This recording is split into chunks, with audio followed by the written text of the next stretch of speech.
Fiat's e-Scudo calls itself a van for true professionals. This, the Italian brand's interpretation of the mid-sized full-electric design shared by other Stellantis Group models. If the current state of commercial vehicle EV technology makes sense for you in this sector, it's quite a convincing proposition. The design of vans may increasingly these days be very much the same, but the dealer network and servicing support that you get from different brands still differs widely. So you need to think beyond the test drive and spec sheet figures. Do that if you're in search of a 1-ton payload mid-sized electric van, and there's just a chance your inquiries could lead you to this one, the Fiat e-Scudo, here usefully improved. The Scudo nameplate is unlikely to be that familiar.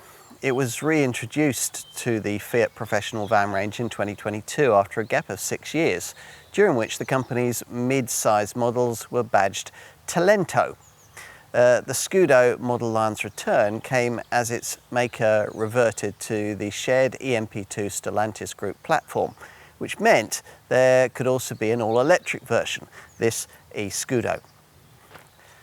But it also meant this full battery LCV had to compete against 3 near-identical Stellantis Group models with different badges: the Vauxhall Vivaro Electric, the Citroën e-Dispatch and the Peugeot e-Expert, plus another near-identical model, the Toyota ProAce Electric. From that list, the e-Scudo, even in this improved form that arrived in spring 2024, might not initially be your first pick if prices were similar. But unlike its rivals, it comes with the advantage of backing from a dealer network designed for commercials rather than cars. Many of the franchises are also in sister brand Iveco's network of service centres, and that could be significant. Let's put this van to the usual comprehensive car and driving test. This EV uses a 136 PS electric motor and is now only available with a 75 kWh battery pack that offers an EV range improved with this enhanced model that's rated at between 194 and 230 miles. That's about 12 miles further than the equivalent version of the pre-facelift e-Scudo model. If you're wondering what driving a full electric mid-sized van might be like, well, there's not too much to get your head around. You turn the key in the ignition, wait for the starting bleep, then flick the gear toggle into drive. There's a drive mode selector that allows drivers to switch between eco, normal and power modes. The normal setting restricts you to 109 PS and will feel a bit like driving a lower capacity diesel. Eco mode restricts you further to 81.5 PS and reduces the power consumption of the air conditioning and other accessories. If you want the full 136 PS and 270 Newton meters of torque from the electric motor, selecting power mode unlocks it. There are pedals behind the steering wheel to vary brake regen, replacing the previous gearbox B setting, with the fiercest setting slowing you very noticeably off throttle. Top speed is just 84 miles an hour. Testers who'd found the sheer size of some other mid-sized LCVs in this segment a little daunting when dealing with narrow country lanes and squeezing through gaps in the traffic were, we found, much more easily able to acclimatise to a Scudo with its car-like driving position. The bonnet's set quite high, but the nose has a squared-off shape that we found during our testing programme makes this Fiat easy to place in tight urban situations. There's a curb-to-curb turning circle of 12.4 metres. And ride quality is a strong point thanks to load adaptive variable damping shock absorbers, a system which varies the damping with the vehicle's ride height. Visually, it looks pretty similar to its design stablemates, the Vauxhall Vivaro, the Citroën Dispatch, the Peugeot Expert and the Toyota ProAce. But to differentiate the Scudo, there's a Fiat-specific front end with a bigger, prouder display of the brand badge. A narrow strip under the bonnet lip links the swept-back headlamps, which in top variants are of the more piercing Eco LED kind. All the cooling's now done by these 2 lower apertures. With either drivetrain, there's a choice of this short wheelbase L1 version, which is 4.98 metres long, or the long wheelbase L2 variant, which is 5.22 metres in length. With both lengths, you can have a crew van variant with an extra row of seats, but Fiat doesn't offer a high roof option on any Scudo panel van. At the back, there's now a big Fiat badge on the right-hand door, and as usual, the tail lights are mounted high up to help avoid potentially costly parking knocks. Diesel versions of this Scudo are British built at Luton, alongside this designed Stellantis Group LCV stablemates. This e-Scudo is built at Jourdain in France. The main design changes, though, as part of this update, lie inside.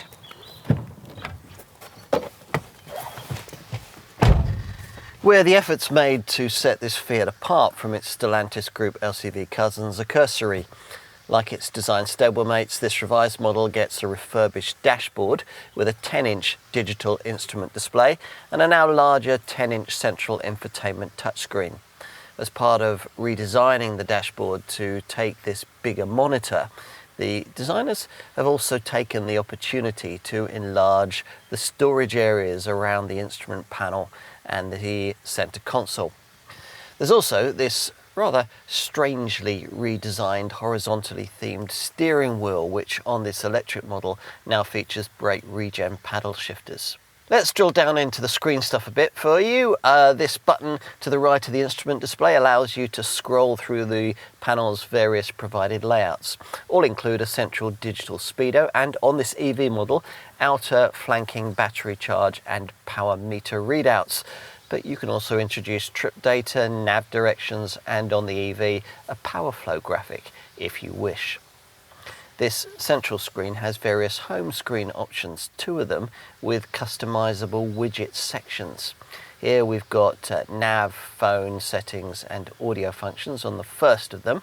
You can swipe left for nav mapping if that's been fitted, and swipe further left for a second widget screen with options for radio, phone, mirror screen, Apple CarPlay and Android Auto connection, voice control, and an applications drawer section which contains games and the EV model's energy section. Now, if you avoid base trim, this monitor incorporates the brand's useful dynamic surround view system, which works via 2 cameras, one located above the rear doors and another under the passenger side exterior mirror. The images of the rear while driving and, when activated by the indicator stalk, of the side blind spot are displayed in the new high-definition digital rear-view mirror. Otherwise, things are much as before, which means quite a car-like seating position with plenty of seat and wheel adjustment. There's the option to heat the front seat and steering wheel. We've got front seat heating here. As usual in this class, a 3-person bench seat is fitted, and if you avoid base trim, there's a load-through bulkhead flap so that longer items can be pushed through from the cargo area. The middle part of the seat can fold down to create a table with an elasticated strap. That's if you avoid base trim. Most dashboard functions are on the central touchscreen, though the climate controls are separated out below. Cabin storage, well, that's a bit of a mixed bag. It's disappointing that you don't get an overhead shelf, and underseat storage is a bit limited. This compartment under the passenger bench wouldn't take much. Plus the upper glove box isn't as big as it looks, and the lower passenger side open stowage area is compromised in size by a fuse box. Nor is the large dash top compartment lidded, so items placed in there will reflect right onto the screen above. On the plus side, there are huge door bins with smaller storage trays in the doors above, plus you get a cup holder at either end of the dash top and ticket clips in the sun visors. There's a central console cubby below the 2 provided USB-C ports in the middle of the dash, and a pen tray above the gear selector. Like its predecessors, this Scudo comes in 2 main configurations, panel van and crew cab. And there are 2 trim levels, Scudo and Primo. There are 2 body lengths, this L1 version or the longer L2 variant. For this full electric e-Scudo, spring 2025 pricing saw asking figures in the £37,500 to £41,000 bracket, after subtraction of the government's £5,000 plug-in van grant. Now, if it's this Fiat you've decided you want, then you're going to need to know about standard spec. Well, as you'd expect, base trim gives you only the basics, though that does now include a 10-inch colour digital instrument cluster. You get manual air conditioning, daytime running lights, a laminated windscreen and rear parking sensors. What else? Well, you get both near side and offside side sliding doors, and for the cab there's a driver's seat with height, rake, reach and lumbar adjustment, plus a full steel bulkhead. Other key features on entry-level Scudo trim include selective door locking, auto headlamps and wipers, high beam assist and cruise control with a speed limiter. Across the range, media connectivity is now dealt with by a 10-inch Uconnect HD Touch central screen. The latter infotainment monitor comes complete with natural voice recognition, 4G connectivity, Apple CarPlay and Android Auto smartphone mirroring, and connection to a My Fiat app, which allows you to interact with your Scudo via your phone whilst you're away from it. The main reason that you'd want to stretch to Plusher Primo spec is to get the useful load-through bulkhead package, which gives you a fold-up middle seat, a fold-down writing table in the centre seat back, and storage under the passenger bench. The main benefit, though, is that useful load-through flap under the outer passenger seat into the cargo area. Primo spec also upgrades you with eco LED headlights, front fog lamps, larger 17-inch wheels with full-sized hubcaps and an exterior look pack which adds body colour to the bumpers and side mouldings. Other Primo features include navigation, a dynamic surround view camera system, an ultrasonic security alarm setup, front and rear parking sensors and power folding mirrors. Right, on to options across the Scudo range. Most of the extra Primo spec features, including key ones like the load-through bulkhead, the dynamic surround view camera system and the vehicle alarm, are all available at extra cost with the base Scudo trim that we have here. That's if you want those extra features. 17-inch alloy wheels are available across the range, and we'd want a full-size spare wheel too, which can be ordered separately as here, and also comes included in the worksite pack, which additionally incorporates an under-engine protection plate and an increase in ground clearance to 175mm. Great for building sites. To protect the load area, you can add a 9mm coated anti-slip wooden load floor with aluminium rails. As usual with this kind of van, you can add glazing to the bulkhead and the rear doors and replace the two-person front bench with a single seat. You might also want to look at the driver assist pack, which bundles together active cruise control, an electric parking brake and heat for the steering wheel. The latter feature also comes as part of a winter pack along with a heated driver's seat, we've got that here, and side and curtain airbags. Bear in mind, you can't fit the optional tow bar to this electric model. And on the subject of this EV version, if you're going to be wanting to charge via a faster three-phase supply, remember that you'll need to find the extra £400 that Fiat requires for the 11 kilowatt three-phase onboard charger with its Mode 3 22 kilowatt cable. Bear in mind that with any Scudo, unless you order the only standard colour, that's solid gelato white, you'll be paying your dealer, well, at least £650 extra for your company's chosen paint shade. We've got Colosseo Grey 2 Metallic here. That's the colour freshly added for this updated design. On to safety kit. In all, 18 advanced driver assistance systems are fitted across the Scudo range, and there's lots fitted as standard. Even base Scudo versions like this one now come as standard with an automatic braking system, lane keeping assist, driver attention alert, high beam assist and intelligent speed assist with excessive speed warning. Plus there's tyre pressure monitoring too. There are twin front airbags, but you don't get side bags as standard unless you choose the crew van version. Time to open the twin rear doors out back and take a look at the load area. As usual, you can push the door further back by clicking on these little yellow stays.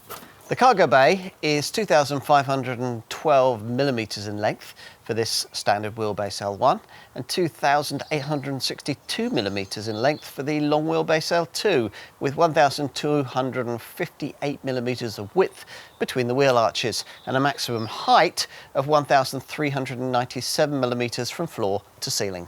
Overall cargo capacity sees a minimum load volume of 5.3 cubic metres for this L1 and 6.1 cubic metres for the L2.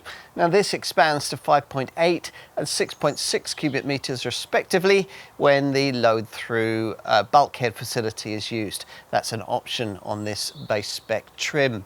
Now this electric model is limited to a payload of between 915 kilograms and 1,263 kilograms depending on the variant you choose. This test electric model has a gross vehicle weight of 3,100 kilograms. With this EV, the braked towing weight is limited to a tonne. Not all contenders in this segment provide a sliding side door on both sides of the vehicle, but this Fiat does. Its aperture is 1,241 millimetres in height and 935 millimetres in width. Now this remains a practical space, equipped with 2 dim lights and 6 tie-downs with this L1 version. Ideally, you'd want to add a ply lining kit to protect these exposed wheel arches from scrapes and knocks. And Fiat would like to sell you a 9mm coated anti-slip wooden load floor with aluminium rails to protect the cargo area base. As we told you in our driving section, this electric model manages up to 230 miles on a charge in combined motoring, or up to 314 miles in city traffic. The centre screen has an energy section with a graphical statistics screen that allows you to monitor your frugality in miles per kilowatt hour over the last 30, 60 and 180 minutes. That energy section also has an energy flow graphic and a charging section. If you're looking at this full battery version, you'll want to know that the 75 kilowatt hour battery can be DC recharged from 5 to 80% in 45 minutes at a 100 kilowatt public charging station. If you're AC charging, a 7.4 kilowatt wall box will need 11 hours 20 minutes for a full charge, which you can reduce to 7 hours 20 minutes if you pay Fiat extra for an 11 kilowatt charger and connect to a 3-phase supply. Connected to a domestic socket, you'd need a yawning 36 hours 45 minutes for full battery replenishment. This electric version needs an initial inspection at the end of the first year of ownership or when you crest 12,500 miles. From then on, garage visits will be needed every 2 years or 25,000 miles. Now you can opt for a service plan that lets you pay monthly to spread the cost of regular work to your van. You'll also need to know that Fiat Professional includes a 3-year 100,000 mile warranty as standard. That's better than the packages offered with the equivalent Vauxhall, Peugeot and Citroën versions of this same design, but it's way off the up to 10-year package that you could have on the Toyota ProAce version of it. Fiat's warranty package, by the way, can be extended up to 5 years at extra cost under Fiat's 555 Peace of Mind deal, and that also gets you 5 years of servicing and roadside assistance. And quite a few Fiat Professional dealers also look after Iveco trucks, so they're better versed in the needs of commercial operators. A year's free breakdown cover is also provided along with a 6-year anti-corrosion guarantee. With this e-Scudo, the battery is guaranteed to 70% of capacity for up to 8 years or 100,000 miles. There's quite a lot to like here. As we've seen with Peugeot, Citroën, Vauxhall and Toyota versions of this same all-electric design, the e-Scudo is as class competitive as you can currently get in the important areas of driving range, practicality and running costs for a mid-sized EV van of this kind. As we said earlier, what we think sets it apart is the Fiat Professional Service Centre backup, especially where it's shared with an Iveco network based around the much more demanding logistical needs of mission-critical large HGVs. The chances are your business is simply going to be looked after better than by a dealership that only specialises in cars. If Fiat Professional could complete the proposition by offering here the same opportunity for up to 10 years of warranty coverage that you can get with the comparable Toyota ProS electric version of this same design, we'd have no hesitation in making the e-Scudo our top pick in this class. As it is, it gets very close to that.